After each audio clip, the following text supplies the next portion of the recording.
Let's just dive right into this explainer. I want to confront a pretty provocative idea right off the bat about how we view faith today versus how it was originally practiced. Take a second and think about what pops into your head when you hear the word discipleship. For most of us, it's probably, going to a weekly service, listening to a sermon, maybe joining a Bible study, or just consuming endless amounts of Christian content online. But what if that whole paradigm is completely backward? What if the original blueprint for discipleship looks literally nothing like what we've built today? The contrast between the two is actually wild. On one hand, we've got this modern habit of treating faith almost like an academic exercise, right? We just consume religious information like we're downloading data straight into our brains. But then, on the other hand, you have the ancient expectation, covenant apprenticeship.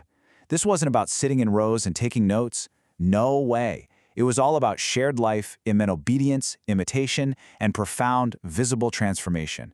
The biblical text never, ever separates faith from obedience or truth from your actual daily life. So to really wrap our heads around this, we're going to take a journey from Genesis all the way to Acts. We're going to rediscover this lost, action-oriented blueprint for biblical discipleship. Here's our roadmap for the explainer today. We'll hit the modern discipleship crisis, move into the ancient covenant pattern, look at apprenticeship through shared life, see how Yeshua restores the path, and finally, wrap up with living the pattern today. Starting off with Section 1, the modern discipleship crisis. Basically, information versus transformation. Here's the core issue. Discipleship was never, ever supposed to be a classroom lecture. It was always meant to be a covenant apprenticeship where your faith and your obedience are totally inseparable. Notice the heavy emphasis on action here. Imitation, transformation, multiplication. When the text talks about making disciples, it's talking about an immersive, hands-on experience where you learn how to live, not just what to think.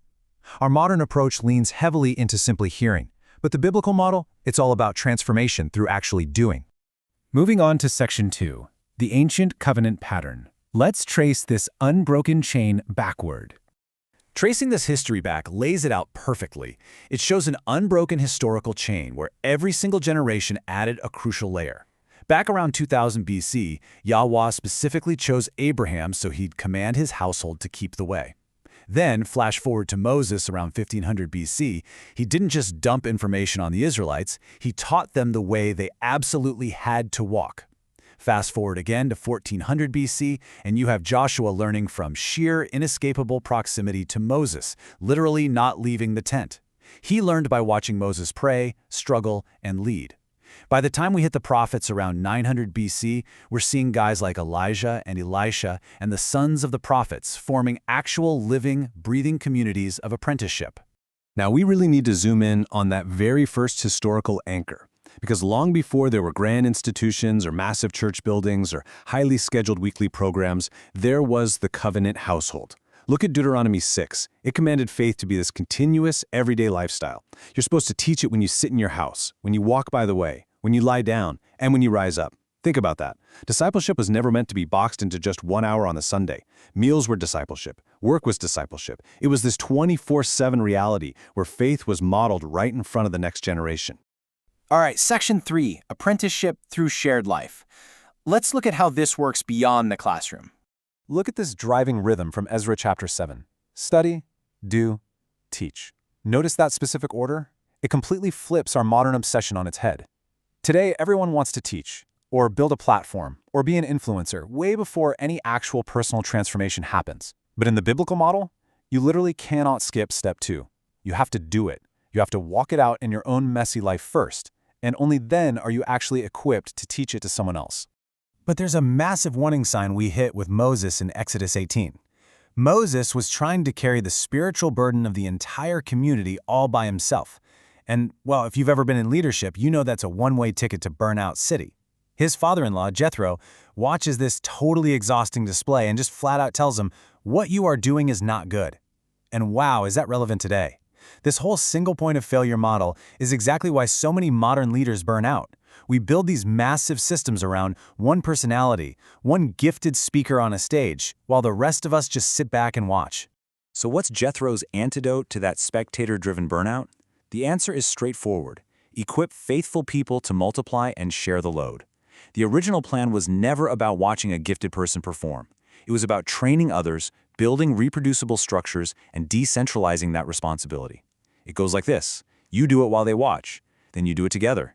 Then they do it while you help. And finally, they do it while others watch. That right there is how real disciples multiply. Okay, Section 4. Yeshua restores the path. The ultimate, follow me. Take a close look at the Great Commission in Matthew 28. Notice how it doesn't say teach them information or teach them to memorize a bunch of facts. No, it explicitly demands action. Teach them to observe all that I commanded you. This proves that in the Hebraic mindset, faithfulness was always visible through obedience. When Yeshua said, "Follow me," he meant it literally. He ate with his disciples, walked those dusty roads with them, corrected them, and then sent them out. It was the absolute purest form of immersive covenant apprenticeship.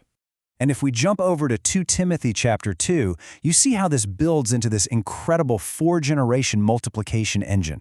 Paul tells Timothy to take what he's heard and trust it to faithful men, who will then go and teach others also. Count them. That is 4 distinct generations of discipleship. It just goes to show that the ultimate goal of the early ecclesia was never about gathering a giant crowd of passive spectators. The whole point was reproducing disciple makers. Every single disciple was eventually expected to become a guide for someone else. Which brings us to our final section, living the pattern today, creating a simple, reproducible covenant life. Understanding the history is fantastic, but let's break this massive concept down into manageable, everyday rhythms. Think about it daily, weekly, and generationally. Daily, it's not just about reading. You're actively praying, obeying, and naturally serving others. Weekly, you're not just sitting quietly in a pew. You're gathering in community, sharing actual real-life meals, talking about Scripture, and resting through the Sabbath. And generationally, you've got this long-term vision to disciple your kids, train up younger believers, and actually multiply these gatherings. It's a complete, holistic lifestyle. So when you do gather weekly, instead of just staring at a stage, try following this really simple biblical triad. First, you look back. Ask each other, how did we actually obey this past week? Who did we serve? Then you look up, read the Scripture together, and ask, what does this reveal about Yahuah, and what needs to change inside of us? And finally, you look ahead. Ask, what specific step of obedience am I committing to this coming week? It is completely simple, it's entirely reproducible, and it's incredibly biblical. Now, I've got to warn you, as you start walking this out, you have to fiercely guard against 2 major extremes.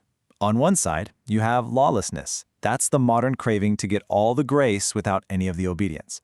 But then on the flip side, you have legalism, which is demanding strict obedience but having absolutely zero love, humility, or inner transformation.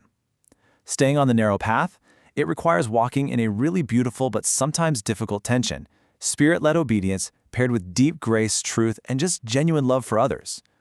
Ultimately, tracing this ancient path from Abraham all the way to the apostles leaves us with this pretty heavy, lingering challenge. Because the real measure of your faith, it isn't how much biblical knowledge you've crammed into your head.